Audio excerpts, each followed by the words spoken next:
नमस्कार. मी प्राध्यापक डॉक्टर सुनील लोखंडे. आपण 8 दिवसापासून हा आवाज आणि चेहरा ऐकत असाल आणि पाहत असाल, कारण 8 दिवसापासून फेसबुक आणि यूट्यूबवर मी अण्णाभाऊ साठे यांच्या विचारांचा जागर सप्ताह सुरू असताना दररोज वक्त्यांचा परिचय करून देत होतो. आज मात्र या व्याख्यानमालेमध्ये वक्ता म्हणून आपल्यासमोर येत आहे. अण्णाभाऊ साठे यांच्या जन्मशताब्दी वर्षानिमित्त 100 व्याख्यानांचा ज्यांनी ज्ञानयज्ञ सुरू ठेवला ते प्राध्यापक doctor Somnath Kadam, doctor Gaikwad, doctor Kasab व डॉक्टर लांडगे यांनी हा ज्ञानयज्ञ सुरू केलेला आहे.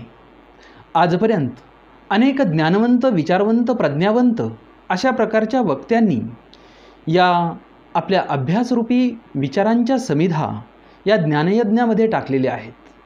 आणि खरं तर आज माझ्यावरती ही जबाबदारी आलेली आहे आणि म्हणून या ज्ञानयज्ञामध्ये माझीही काही स्वरूपामध्ये ही विचारांची समिधा टाकण्याचा मी प्रयत्न करणार आहे.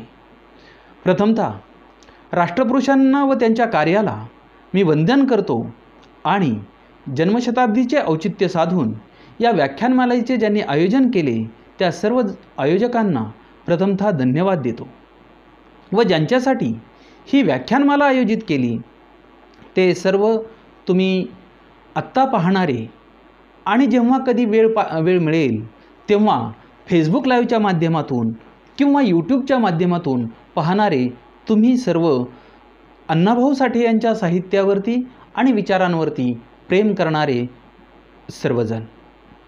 खरं तर आज आपल्यासमोर बोलताना मला खूप आनंद होतो आहे.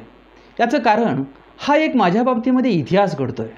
कारण का मी आज पहिल्यांदाच अशा प्रकारे लाईव्ह स्वरूपामध्ये फेसबुकच्या माध्यमातून व्याख्यान देत आहे.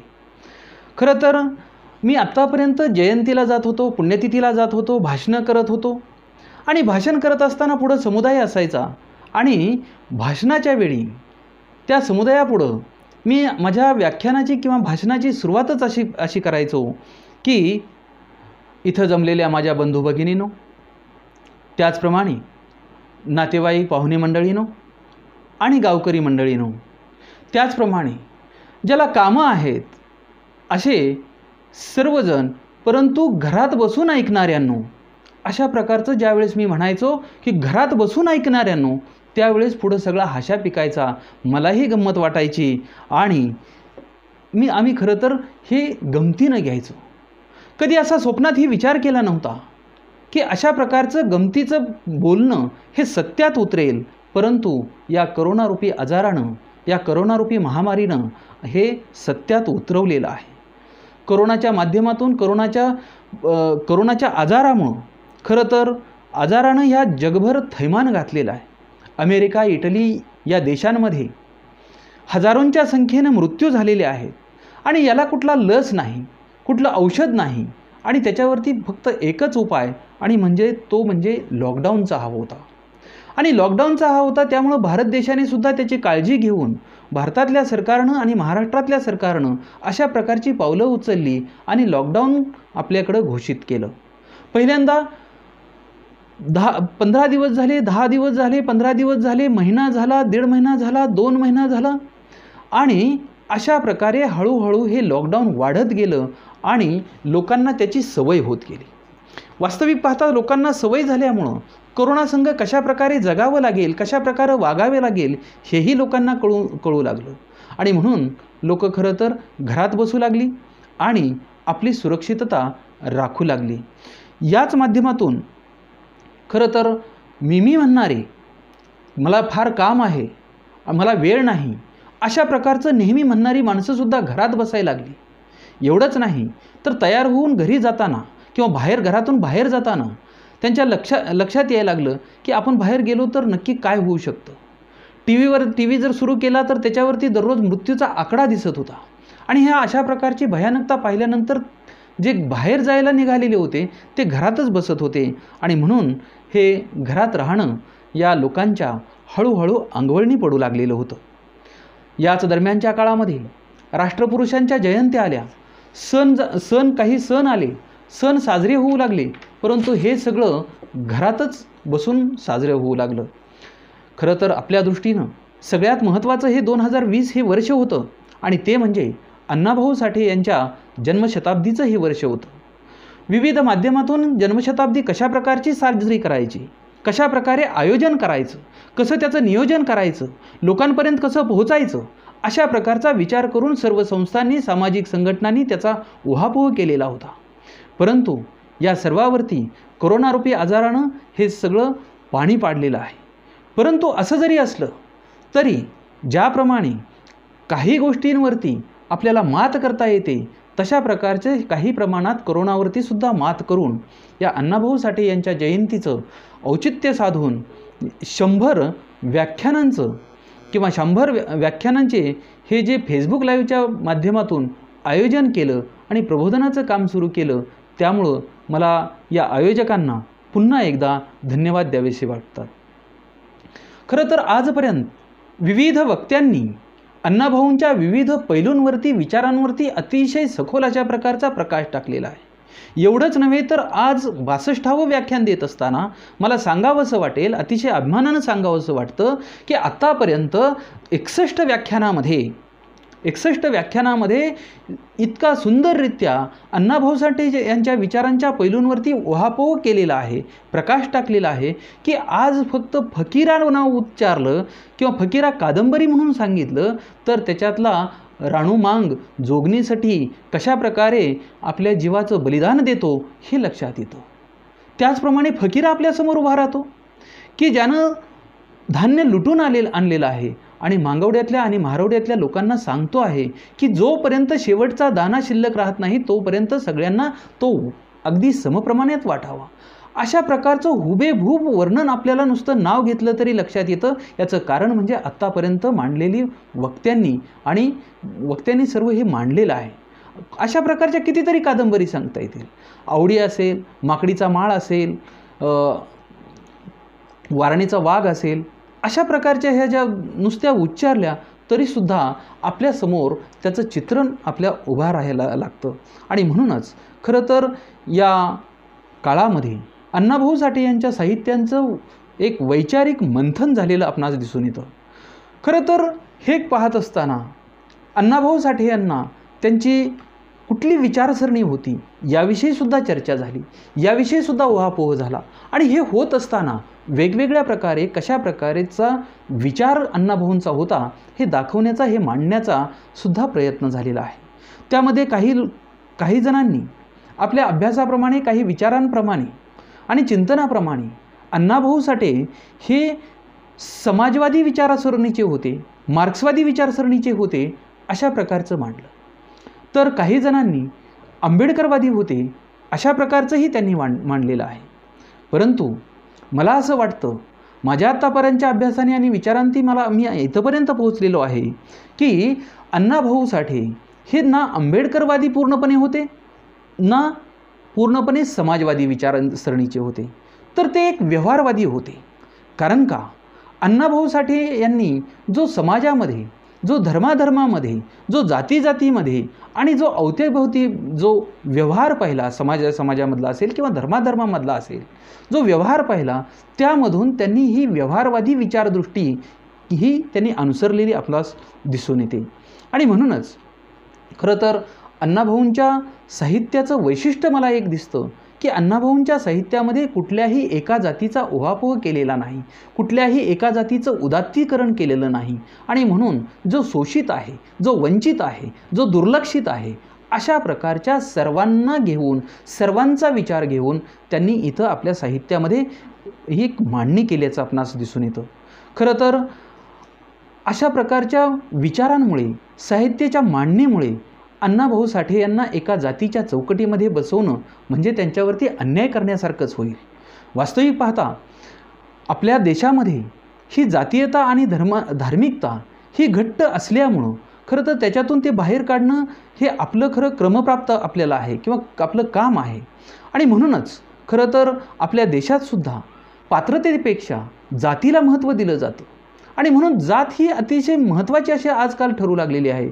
आणि म्हणूनच माझ्या दृष्टिकोनातून आजपर्यंत माझ्या अनुभवातून आलेलं असं मला दिसतं की मी सुशिक्षित म्हणणार नाही, परंतु शिक्षित लोकांकडून जात घट्ट करण्याचा प्रयत्न होताना आज दिसत आहे.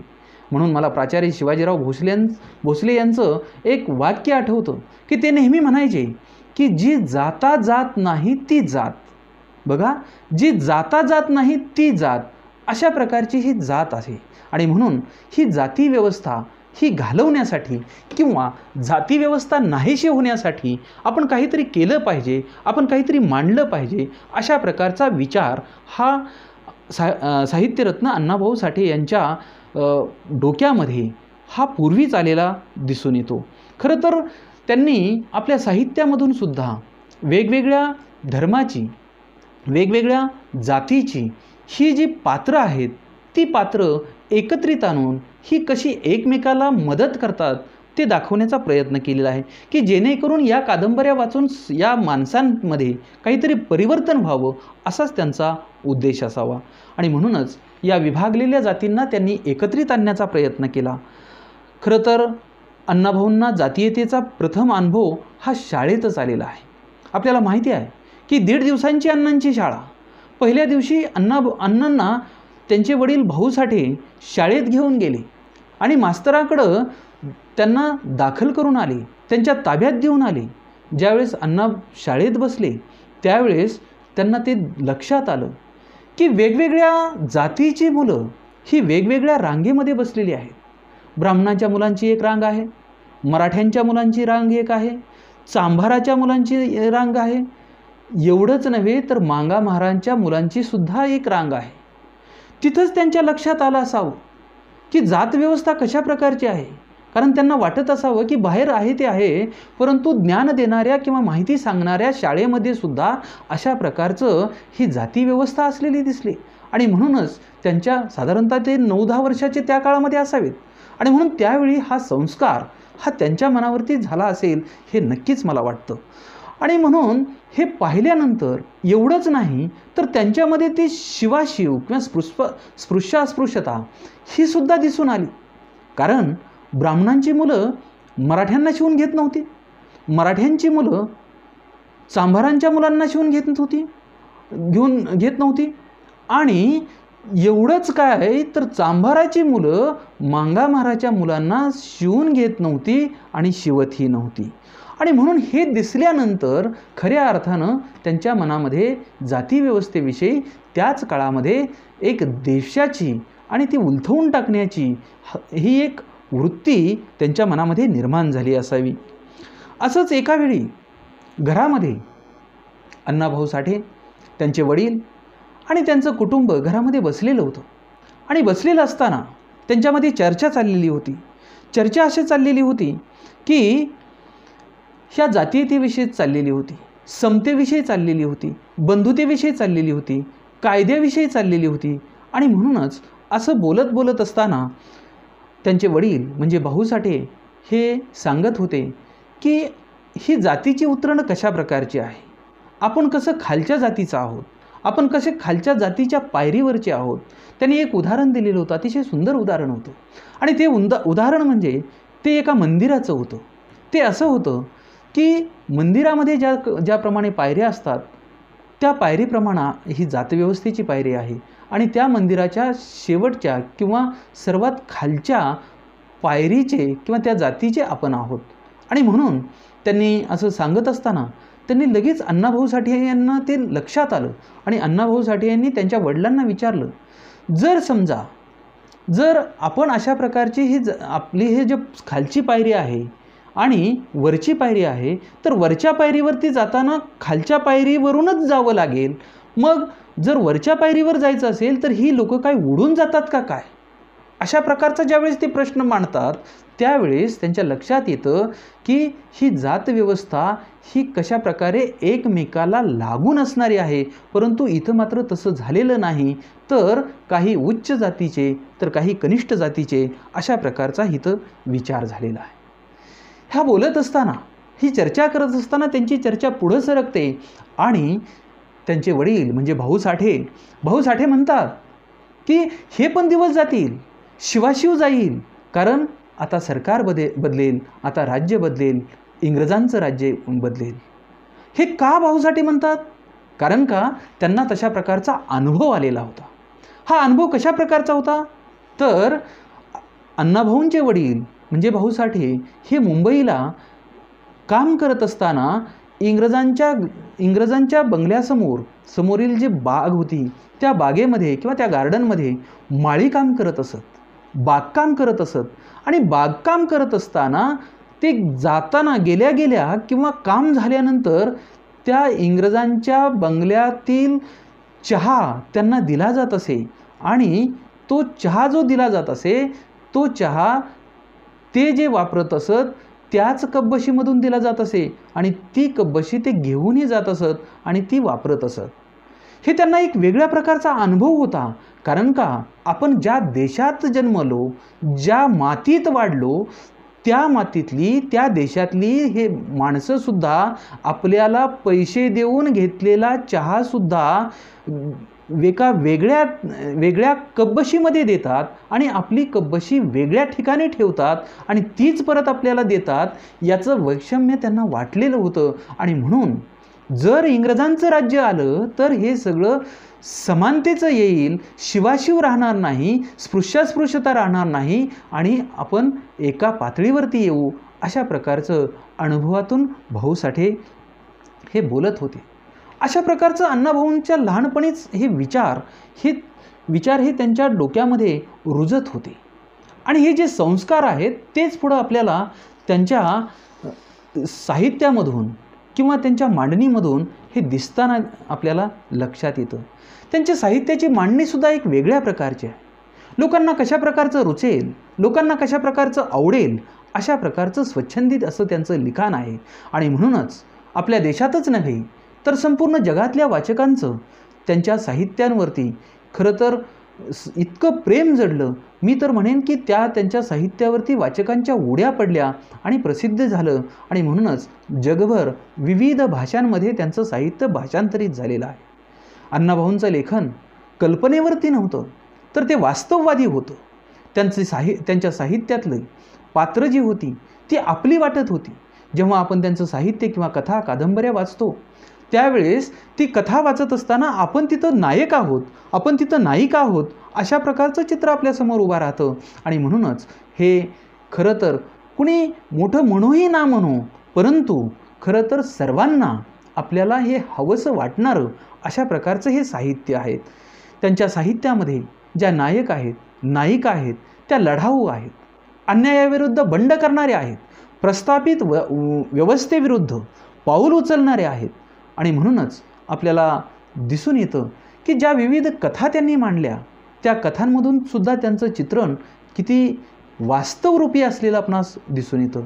त्यांची तरस ही जी कथा आहे त्या तरस कथेमधलं जो तरशा आहे, वास्तविक पाहता एक माणूस आहे आणि माणसाला तरसाची, एखाद्या हिंस्त्र प्राण्याची ही कशी उपमा त्यांनी दिली आणि कशा प्रकारचं जे अनुभवजन्य जी कल्पना आहे ती कल्पना कशा प्रकारची मांडली हे आपल्याला लक्षात येतं.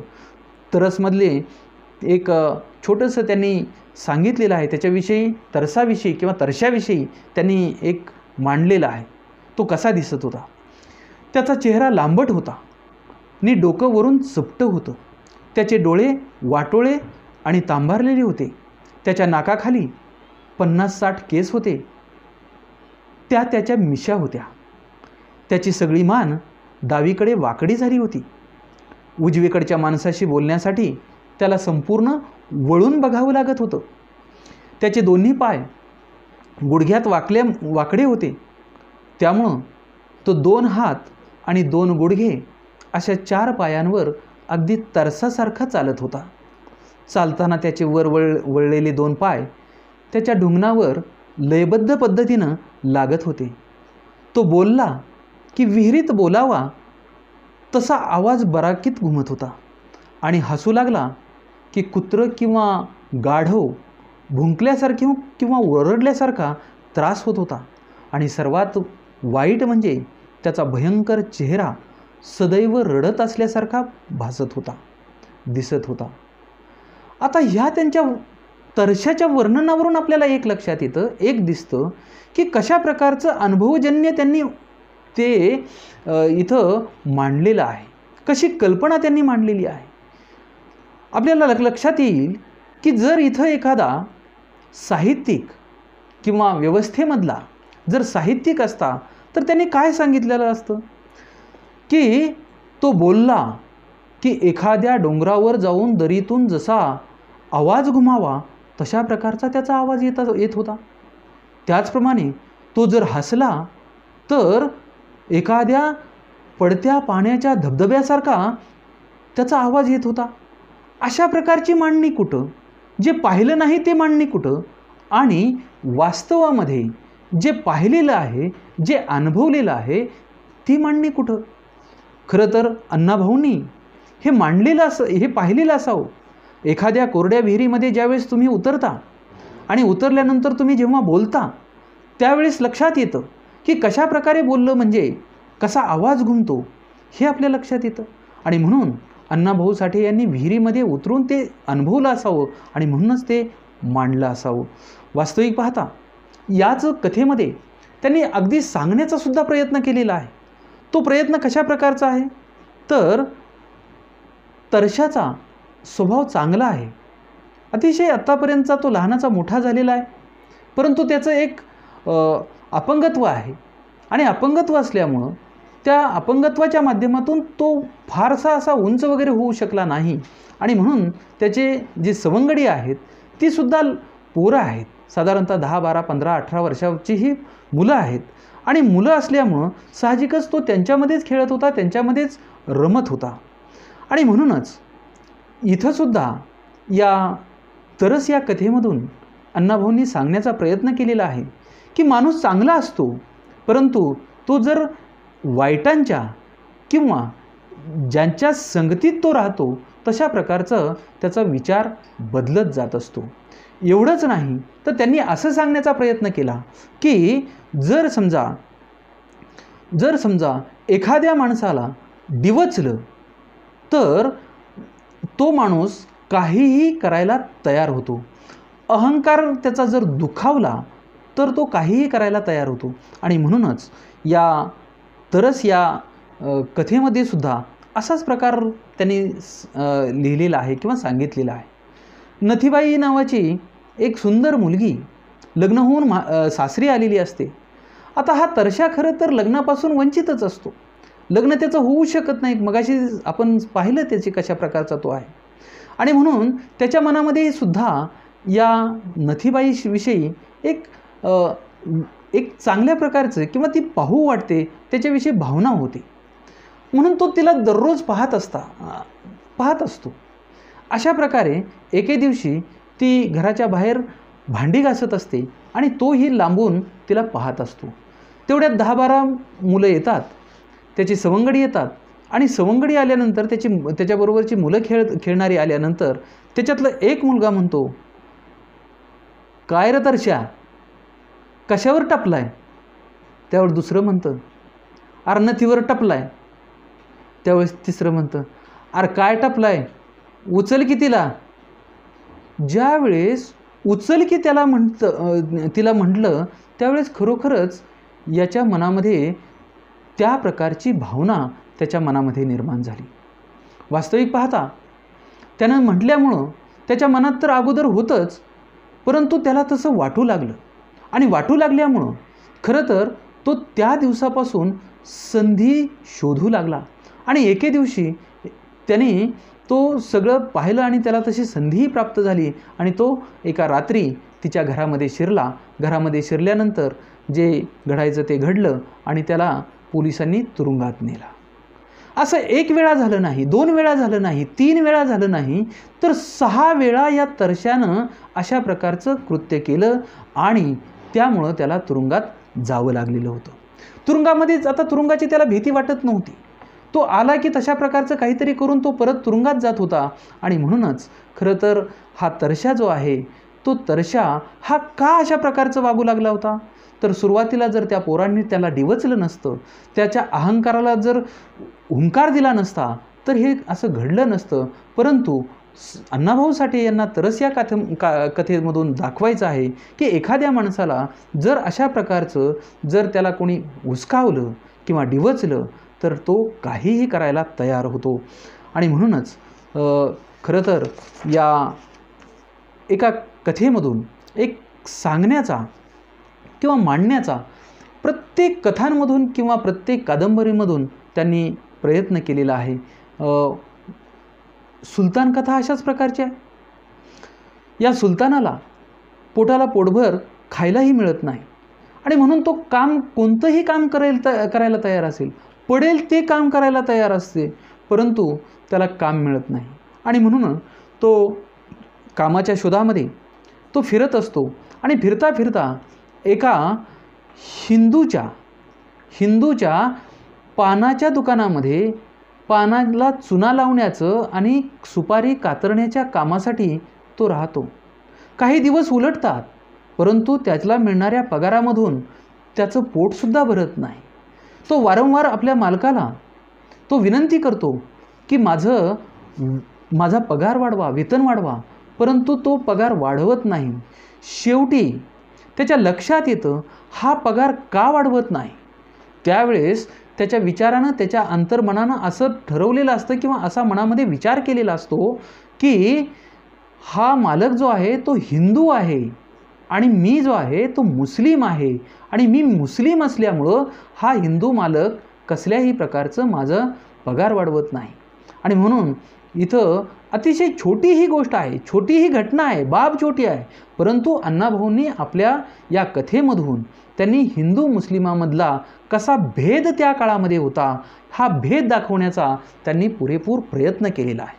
आणि हा प्रयत्न केल्यामुळं आपल्याला लक्षात येतं की इथून पुढं त्यांनी नोकरीसुद्धा याच्यामध्ये सोडलेली आहे. म्हणजे नेमकं त्याच्या मनामध्ये हिंदूविषयी कशा प्रकारचा दृष्टिकोन झाला असेल हेही आपल्याला लक्षात येतं. नोकरी सोडल्यानंतर पुन्हा तो वनवन फिरू लागला. पोटाचे खळगे भरण्यासाठी कुठंही त्याला काही मिळेना आणि म्हणून असाच तो फिरत असताना एका रात्री चालत असताना तो एका पोलिसाकडे गेला आणि पोलिसाकडे गेल्यानंतर त्याने असं सांगितलं की मला तुरुंगात तरी टाका, तिथं तरी खायला मिळेल. त्यावेळेस तो कायद्याचा रक्षक पोलीस त्याला म्हणतो तुला असं तुरुंगात टाकता येणार नाही, तर तुला काहीतरी गुन्हा करावा लागेल. मग गुन्हा करायचा म्हणजे काय, तर गुन्हा करायचा म्हणजे तर पोटासाठी काही घेण्यासाठी किंवा काही प्राप्त करण्यासाठी तुला चोरी करावी लागेल, तू चोरी कर. ज्यावेळेस हा कायद्याचा रक्षक त्याला चोरी कर म्हणून सांगतो त्यावेळेस हा सुलतान गरीब असलेला 2-3 दिवस उपाशी असलेला सुलतान तो काय म्हणतो की मी मरून जाईन पण चोरी करणार नाही. या कथेमधून अण्णाभाऊंना सांगायचं आहे माणूस कितीही गरीब असला, गरिबीत जीवन जगत असला तरी तो गरीब चोरी करणार नाही, वाम मार्गाला लागणार नाही, हेच त्यांना त्याच्यामधून दाखवायचं होतं. भूमक्या कथेमध्ये सुद्धा अशाच प्रकारचा पोटासाठी फिरणारा हा भूमक्या आहे. तो काम पाहण्याचा प्रयत्न करतो, कामास पाहण्यासाठी वनवन फिरतो, परंतु त्याला काम मिळत नाही. आणि म्हणून आपल्याला पोट जर भरायचं असेल तर काहीतरी केलं पाहिजे या दृष्टिकोनातून तो भीक मागायला सुरुवात करतो. भीक मागायला सुरुवात केल्यानंतर पहिल्यांदा तो 2-3 दिवस भीक मागायला एका घरापासून सुरुवात करतो. खरं तर ते श्रीमंताचं घर होतं, मोठं घर होतं आणि म्हणूनच तिथून आपल्याला चांगल्या प्रकारची ही भीक मिळेल या दृष्टिकोनातून तो तिथं जात होता. पहिला 1 दिवस गेला, 2 दिवस गेले, 3रा दिवसही गेला, परंतु 4थ्या दिवशी दररोजच हा इथं आपल्यासमोर भीक मागायला येतोय अशा प्रकारचं तिथल्या घरमालकाला वाटल्यामुळं तो तिथं पुढं आला आणि त्याला धक्काबुक्की करून तिथून त्याला पाठवून दिलं किंवा त्याला हाकलून दिलं. आता हाकलून दिल्यानंतर तोही दुसरीकडे भीक मागू लागला, तिथं जात नव्हता. आणि एके दिवशी असं घडलं की तो जिथं राहत होता तिथं पोलीस आले आणि त्या पोलिसांनी त्याला जेरबंद करून घेऊन गेले. आता घेऊन गेल्यानंतर जेव्हा पोलीस स्टेशनमध्ये तिथं तो गेला त्यावेळेस त्याच्या लक्षात आलं की जिथं आपण पहिल्यांदा 2-3 दिवस भीक मागायला जात होतो आणि पहिल्यांदा अतिशय आनंदानं त्या मालकानं भीक ही दिलेली होती, तोच मालक हा तिथं बसलेला आहे आणि त्यानेच आपल्या विरोधामध्ये ही कंप्लेंट केलेली आहे. आणि ही कंप्लेंट किंवा तक्रार जी होती ती तक्रार अशा प्रकारची होती की त्याच्या घरामध्ये चोरी झालेली आहे. आणि म्हणून ही जी चोरी आहे ही चोरी या भुमक्यानं केली असावी किंवा केली आहे अशा प्रकारची तक्रार त्यांनी दिलेली होती. हे सर्व त्या एका बराकीमध्ये बसून अण्णाभाऊ साठे एका कोपऱ्यामध्ये बसून ही भुमक्याची कथा किंवा जी अवस्था आतापर्यंत झालेली होती ते ऐकत होते. आणि हे ऐकल्यानंतर त्यांच्या मनामधून त्यांच्या तोंडामधून आपसूक एक वाक्य पडलेलं आहे. आणि ते वाक्य अशा प्रकारचं होतं की या भांडवली जगामध्ये खरं तर न्याय मिळेल अशा प्रकारची आशाच नाही. म्हणजे या भांडवलदारी युगामध्ये भांडवलदारी समाजामध्ये कसल्याही प्रकारचं कष्टकऱ्याला मजुराला किंवा कामगाराला समाजामध्ये स्थान मिळणार नाही, तर त्याच्यावरती अन्यायच होणार, त्याचं शोषणच होणार अशा प्रकारचा भाव हा या घटनेमधून या भुमक्याच्या कथेमधून हे अण्णाभाऊ साठे व्यक्त करतात. अतिशय सुंदर सुंदर कथा, मनाला चटका लावणाऱ्या कथा अण्णाभाऊ साठेने आपल्या साहित्यामधून मांडलेल्या आहेत. आणि म्हणूनच अण्णाभाऊ साठे यांचं साहित्य हे अजरामर झालेलं आहे. मला भावलेली ही अजून एक अतिशय सुंदर अशा प्रकारची कथा आहे आणि ती म्हणजे जखम. ही जखम कथा काय आहे तर या जखम कथेमध्ये जे मास्तर आहेत ते मास्तर स्वातंत्र्य चळवळीमध्ये एक सक्रिय अशा प्रकारचे कार्यकर्ते आणि पुढारी आहेत. परंतु पुढारी असल्यामुळं साहजिकच त्यांना एक 40 वर्षाची या शिक्षा 40 वर्षाची शिक्षा होते आणि शिक्षा झाल्यामुळं लवकर आता सुटणार नाही अशा प्रकारची त्यांना आता कळतं. आणि कळाल्यामुळं खरं तर ते एक वेगळ्या प्रकारचा विचार करतात. आणि खरं तर ही या कथेमध्ये नुकतंच त्यांचं दुसरं लग्न झालेलं असतं. त्यांची पहिली पत्नी मृत्यू पावल्यामुळं त्यांनी दुसरं लग्न केलेलं असतं. आणि दुसरं लग्नच केल्यामुळं साहजिकच 1-2 वर्षामध्येच त्यांना हा तुरुंगवास झालेला असतो. तुरुंगवास झाल्यानंतर खरं तर आता 40 वर्षाचा तुरुंगवास, नुकतंच लग्न झालेली ही स्त्री, आता हिनं कसं राहायचं इतक्या दिवस? बरं, इतक्या दिवस मास्तर जगतील का नाही असाही प्रश्न होता. आणि अशा प्रकारच्या विचाराने तिच्या कुटुंबातील किंवा तिच्या घरातील तिच्या भावांनी किंवा तिच्या घरच्यांनी अशा प्रकारचा विचार त्याच्यापुढं किंवा तिच्यापुढं मांडलेला होता की तू लग्न कर, दुसरं लग्न कर. आणि म्हणून दुसरं लग्न कर अशा प्रकारचं म्हटल्यानंतर त्यांनी पहिल्यांदा नाही होय म्हणायला सुरुवात केली. परंतु हळूहळू जसजसा काळ जाऊ लागला तसतसं तिच्यावरती त्यांनी बर्डन आणायला सुरुवात केली. आणि तू लग्न कर, तुझं कसं होणार अशा प्रकारे तिला पटवून द्यायला सुरुवात केली. परंतु तिनं एक विचार केला, जरी लग्न करायचं झालं तरी मास्तरांना विचारून करायचं, त्यांची संमती घेऊनच तो लग्न करायचं. आणि म्हणून ती दर महिन्याला मास्तरांना भेटायला तुरुंगात जात असे. ज्यावेळेस तिला विचारायचं होतं त्यावेळेस तिने विचारलं की अशा प्रकारचे घरचे लोक म्हणतायत, भाऊ अशा प्रकारचे म्हणतायत आणि म्हणून मी लग्न करू की काय, अशा प्रकारचं तुमचं काय मत आहे ते मला सांगा. आता ज्यावेळेस अशा प्रकारचं विचारलं त्यावेळेस खरं तर मास्तरांना हे लगेच तिला अशा प्रकारचं उत्तर देणं किंवा अशा प्रकारचा सल्ला देणं किंवा अशा प्रकारचं सांगणं फार जड जाऊ लागलं. आणि म्हणून महिने ते पुढं ते सांगायचं किंवा निर्णय द्यायचं हे टाळू लागले आणि ते ढकलू लागले. परंतु किती दिवस असं ढकलणार? 2 वर्ष गेली. आणि 2 वर्ष गेल्यानंतर त्यांनी आता नेमकं ती आली की काय उत्तर द्यायचं असा त्यांच्यासमोर प्रश्न निर्माण झाला. आणि त्यांनी एक विचार केला. तो विचार अशा प्रकारचा होता. बघा, अण्णाभाऊ साठेंनी अतिशय चांगल्या प्रकारचं वाक्य त्यांच्या मास्तरांच्या तोंडी घातलेलं आहे.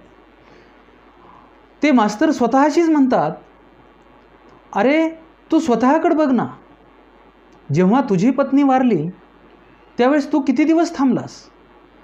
6 महिन्यामध्ये तू दुसरं लग्न केलं आणि त्या बिचारीनं 40 वर्ष नवऱ्याविना किंवा तुझ्याविना कशी काढावीत? तिच्या सुखाचा जर तुला विचार असेल तर तू तिला दुसरं लग्न करायला सांग. अण्णाभाऊंनी या कथेमध्ये खूप मोठा विचार सांगितलेला आहे, जो आजही रुचत नाही, आजही पचत नाही, अशा प्रकारचा विचार त्यांनी या कथेमधून सांगितलेला आहे. नवरा जिवंत असताना बायकोनं दुसरं लग्न करू का म्हणून विचारायचं, आणि आपली बायको प्रेमळ आहे, आपली बायको आपल्याला आवडती आहे, खूप जवळची आहे, एवढं असताना सुद्धा की आपल्यापासून ती दूर राहणार आहे, 40 वर्षापर्यंत आपण जगू का नाही हे माहिती असताना तिला का आपल्या ह्याच्यामध्ये अडकवून ठेवायची, आणि तिच्या सुखाचा विचार करून आपण तिला का ही परवानगी देऊ नये, अशा प्रकारचा विचार करून ते मास्तर शेवटी तिला परवानगी देतात, दुसरा विवाह करण्याची परवानगी देतात. केवढं मोठं क्रांतिकारक विचार आहे, केवढा विचार त्यांनी इथं मांडलेला आहे. आणि म्हणूनच खरं तर आजसुद्धा त्यांच्या साहित्याचं एक दृष्टिकोन हा आपल्याला उपयुक्त पडतोय. आज जर आपल्याला दिसून येतं आपल्या समाजामध्ये वगैरे कशा प्रकारचं हे आहे, आजही विधवांकडे बघण्याचा दृष्टिकोन आपल्याला दिसून येतो. आपल्याकडे विधवेचा जर विवाह झाला तरीसुद्धा आपल्याला एक वेगळ्या प्रकारचं हे दिसून येतं. आणि म्हणून त्या काळामध्ये अशा प्रकारचे विचार करणारे आणि संमती देणारे हे साहित्याच्या माध्यमातून त्यांना ते मांडायचंच होतं, ते लोकांपर्यंत पोहोचवायचंच होतं, अशा प्रकारचं परिवर्तन व्हावं अशा प्रकारे त्यांना वाटतच होतं. आणि म्हणून त्यांनी हे लिखाण केलेलं आपल्याला दिसून येतं. आणि म्हणूनच खरं तर त्यांनी ते लग्नास परवानगी देतात. तिला लग्न होतं परंतु त्यांच्या बायकोच्या दुर्दैवानं किंवा यांच्या सुदैवानं म्हणा 2 वर्षामध्येच या मास्तरांची सुटका होते. स्वातंत्र्यवीर म्हणून किंवा स्वातंत्र्यासाठी झगडलेले म्हणून खरं तर सगळे त्या पंचक्रोशीतली मंडळी येते, यांना बाहेर आल्यानंतर येतात, भेटतात आणि त्यांची मिरवणूक काढतात. पुन्हा दुर्दैव पहा कशा प्रकारची अण्णाभाऊंनी मांडणी केलेली आहे की ज्यावेळेस हे मिरवणूक चाललेली असते त्यांची, सगळ्यात पुढं हे मास्तर असतात, त्यांच्या गळ्यामध्ये हार घातलेले असतात आणि हार घातलेले हे मास्तर चालत असतात, सगळे जय जयकार करत असतात.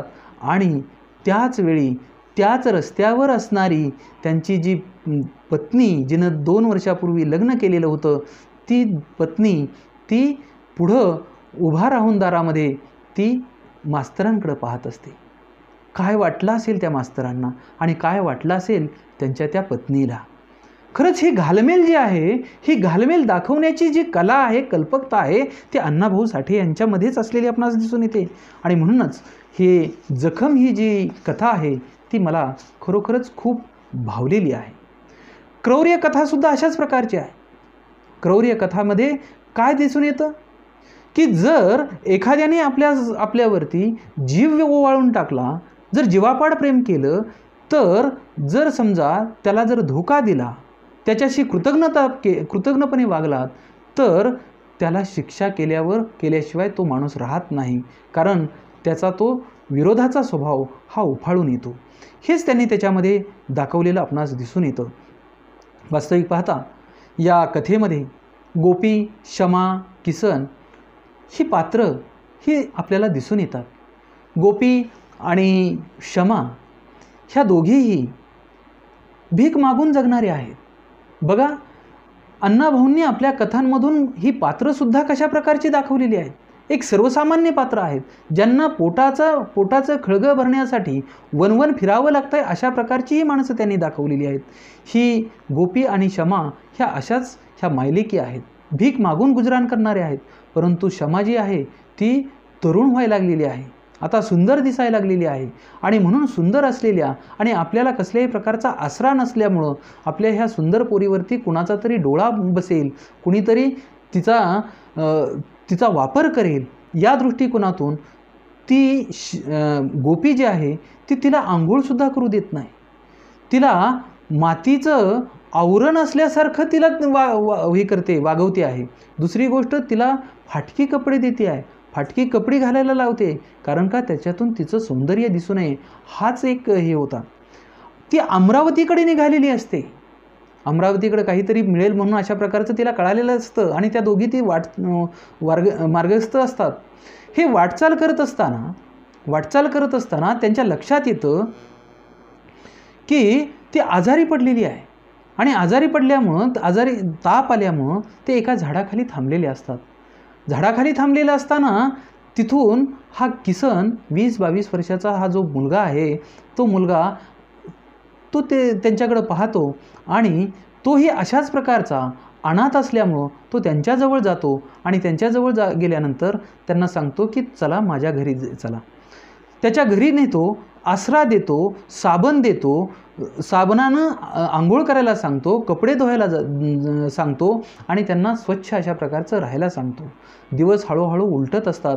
हा कामाला जातो, हा कारखान्यात कामाला असतो. दररोज कारखान्यात कामाला जाणं, घरी येणं, यांनी स्वयंपाक करणं, अगदी घरातल्या कुटुंबासारखं ते राहतात. आणि काही काळानंतर शमा जी असते ती शमा या किसनच्या प्रेमात पडते. त्या शमा ही किसनच्या प्रेमात पडल्यानंतर त्यांचं अतिशय सुंदररित्या अशाच प्रकारचं हे दिवस हळूहळू चाललेले असतात. अगदी नवरा बायकोप्रमाणे ते वागत असतात. परंतु बंशी नावाचा जो बागायतदार आहे, जो जमीनदार आहे, तो कर्मधर्म संयोगानं तो त्यांना भेटतो, कारण त्यांच्या अगोदर ओळख असते आणि म्हणून तो भेटतो. आणि तो जेव्हा शमाकडे पाहतो त्यावेळेस त्याच्या मनामध्ये शमाविषयी भावना उत्पन्न होती आणि तो गोपीला सांगतो की तू जर शमाचं माझ्याबरोबर जर लग्न करून दिलंस तर ही जी सगळी संपत्ती आहे, ही जी जमीन आहे, ह्या ज्या बागा आहेत, ह्या सगळ्या तिच्या नावावरती अर्ध्या करून देतो. गोपीला हे लालच वाटतं, हे बरं वाटतं. आपल्या लेकीला सुखात पाहायचे ते स्वप्न बघू लागते आणि म्हणून ती त्याला परवानगी देते. आणि परवानगी दिल्यामुळं खरं तर शमालासुद्धा ती तशा प्रकारचं प्रवृत्त करते, ती सांगायला सुरुवात करते आणि तिचं मन वळवते. आणि मन वळवल्यानंतर शमालासुद्धा असं वाटतं की आपण खरोखरच एवढ्या मोठ्या घरात जाणार आहोत, एवढ्या मोठ्या घराची, एवढ्या मोठ्या बागेची, एवढ्या मोठ्या जमिनीची मालकीण होणार आहे. आणि म्हणून ती किसनपासून दुरावते. जेव्हा हे किसनला समजतं त्यावेळेस किसन चिडून उठतो, त्याला राग येतो. कारण आत्तापर्यंत ज्यांना आपण इतकं चांगलं हे केलं, सांभाळलं, त्यांनी अशा प्रकारचा आपला घात केला, अशा प्रकारचा आपल्याला धोका दिला, याची त्याला चीड येते. आणि चीड आल्यामुळं त्या रागाच्या भरात माणूस काय करतो हे आपल्याला माहिती आहे. अण्णाभाऊंनीही तसं सांगितलेलं आहे. त्या चिडेमध्ये, त्या रागामध्ये तो किसन त्या शमाचं सुंदर असलेलं, लांब असलेलं नाकच तोडून टाकतो, तिला विद्रोप करतो. म्हणजे जर एखाद्याशी अशा प्रकारची बेईमानी केली तर तो माणूस कशाही प्रकारच्या कुठल्याही थराला जाऊ शकतो, हेच त्यांनी याच्यामधून दाखवून दिलेलं आहे. अशा प्रकारच्या कितीतरी कथा, ह्या खूप सुंदर अशा कथा त्यांनी मांडलेल्या आहेत. शेरखान नावाची कथा तर अतिशय सुंदर आहे. या शेरखान कथेमध्ये पैशाची लालच दाखवल्यानंतर कसा माणूस मतिभ्रष्ट होतो हे त्यांनी दाखवलेलं आहे. त्याचप्रमाणे या कथेमध्ये वडील आपल्या मुलीसाठी कशा प्रकारे काय करू शकतो, तिच्या सुखासाठी, त्याच्या लग्नासाठी काय करू शकतो, कुठल्या थराला जाऊ शकतो, हेही त्यांनी याच्यामधलं दाखवलेलं आहे. कारण का मुलगी किंवा बाप आणि लेकीचं प्रेम कसं असतं हे त्यांनी दाखवलेलं आहे. आणि म्हणूनच आपली मुलगी शबनम हिचं लग्न व्हावं, तिचं चांगल्या ठिकाणी लग्न व्हावं, या दृष्टिकोनातून जो बहादूर खान आहे, तो बहादूर खान ज्या बाळूखानानं आपल्याला 25,000 रुपये देऊ केले, त्या 25,000च्या बदल्यामध्ये एका सावकाराची खरं तर सावकाराची लूट करायची असते, त्याच्यावरती दरोडा घालायचा असतो. हे अपकृत्य, दुष्कृत्य करायला सुद्धा तो आपल्या लेकीसाठी तयार होतो. आणि मग आपल्याला माहिती आहे की दुर्दैवानं तो तुरुंगात जातो आणि तुरुंगात गेल्यानंतर त्याला पश्चाताप होतो. पश्चाताप झाल्यानंतर आपल्या लेकीचं सारखं त्याला आठवण येते.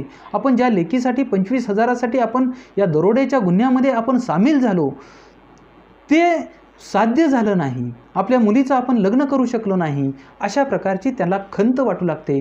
आणि खंत वाटल्यामुळं साहजिकच तो म्हणतो, एके ठिकाणी म्हणतो, अण्णाभाऊंनी अतिशय सुंदर वर्णन केलेलं आहे.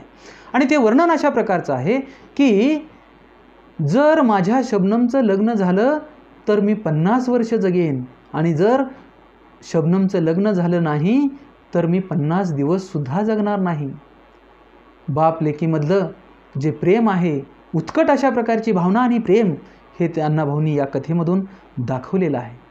त्याचप्रमाणे पुढंसुद्धा त्यांनी एक सांगण्याचा प्रयत्न केलेला आहे की बहादूर खानाला पश्चाताप होतो, आणि पश्चाताप झाल्यानंतर तो म्हणतो की माणसानं आपले विचार दुसऱ्यांच्या विचाराला आपले विचार दुसऱ्यांच्या दावणीला कधीच बांधू नयेत.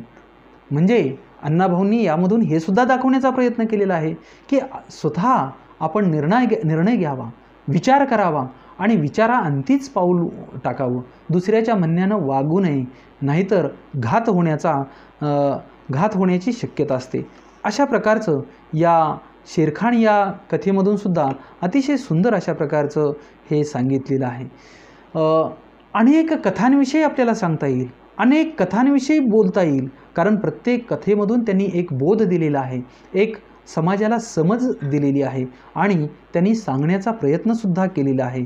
कारण त्यांच्या ज्या कथा आहेत, या कथा ज्या सगळ्या कथा आहेत, त्यामध्ये काही कथांचे ते प्रत्यक्ष दर्शीसुद्धा आहेत, आणि त्यामुळं हे सगळं जे आहे ते त्यांचं लिखाण जे आहे ते वास्तवावरती हे आधारित असलेलं आपणास दिसून येतं.